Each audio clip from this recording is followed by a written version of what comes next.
Dinepensahan ng mga opisyal ang kontrobersyal na National Task Force to End Local Communist Armed Conflict o NTF-ELCAC kasunod ng bagong panawagang buwagin ito.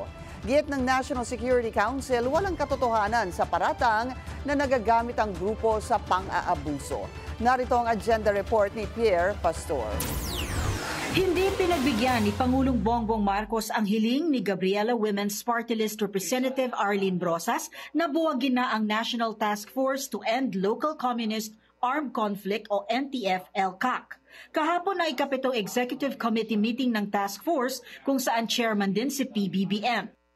The President, as chairman of the NTF-ELCAC himself, recognizes the success of the task force in decimating the terroristic activities of the CPP-NP-NDF.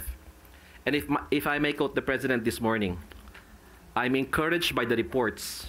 Our efforts are bearing fruit. We have to continue.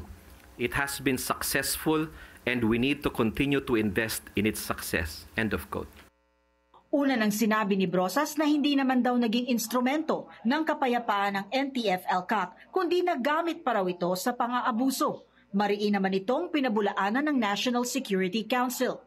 It was the NTF-ELCAC that dealt a heavy blow to the CPP-NP-NDF. That is why the NPA now is at its lowest point in its more than 50 years of reign of terror in the countryside.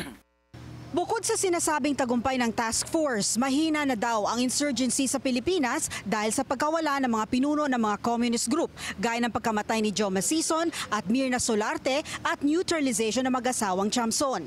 Marami na rin daw ang rebelde ang nag-a-apply ng amnesty. Tingin ng NSC, maaring hindi na maging banta sa kapayapaan sa darating na halalan ang CPP-NPA-NDF. Para sa agenda, Pierre Pastor, Billionaire News Channel.